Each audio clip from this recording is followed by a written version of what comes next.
Hello મિત્રો, હમણાં ગુજરાતના અમદાવાદ શહેરમાં સિઝનનો પહેલો વરસાદ પડ્યો છે.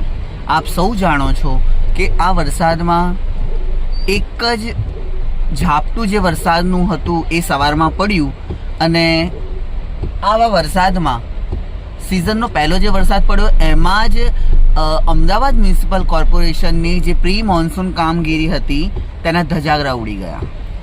તમને એવું લાગ્યું હશે શું કામ, પણ તમે એક વિચાર કરો કે પ્રી મોન્સૂન કામગીરીમાં કરોડો રૂપિયા લોકોના ટેક્સના જે હોય છે મજૂરીના, એ આ લોકો કામમાં યુઝ કરે છે, ઉપયોગ કરે છે.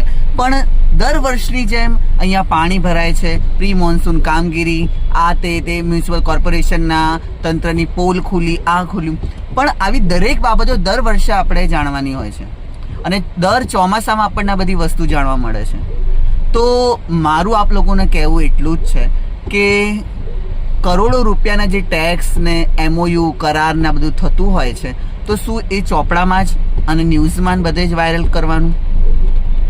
જે કામગીરી આપણે આટલા બધા પૈસા યુઝ કરીને એન્જિનિયરિંગ પાસે કરાવતા હોય એ લોકો પાસે, તો શું કામ એ કામગીરી આપણને દેખાતી નથી?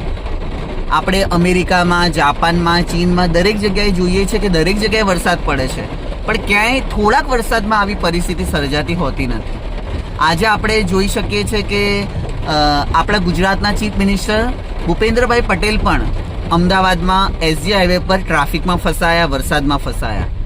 હવે ગુજરાતના જે ચીફ મિનિસ્ટર છે, ગુજરાતના મુખ્યમંત્રી ભૂપેન્દ્રભાઈ પટેલની જો આવી હાલત હોય, તો પછી આમ આદમી જે આપણે નાગરિક છે, આમ પબ્લિક જે જનતા છે, એને કેટલો બધો ટ્રાફિકનો સામનો કરવો પડતો હશે.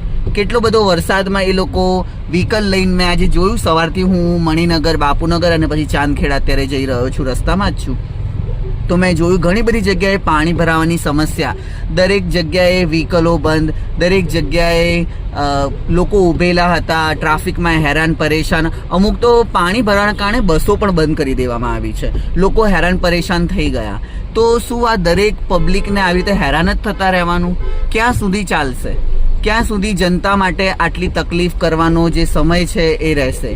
તો પબ્લિક, તમે લોકો પણ તમારું જે મંતવ્ય હોય, તમારા જે વિચાર હોય, તમારી જે રાય હોય, એ મને જરૂરથી કોમેન્ટમાં જણાવો, તો ચોક્કસપણે આપણે આનું કંઈક નિરાકરણ લાવી શકીએ. હમણાં આપણે બધા જોઈ રહ્યા છે કે દેશમાં ઘણા બધા વિરોધ પણ ચાલી રહ્યા છે. તો જનતા વિરોધ નહીં કરે, જનતા અવાજ નહીં ઉઠાવે, તો આ જે બધું જે છે એ વધતું જ જશે.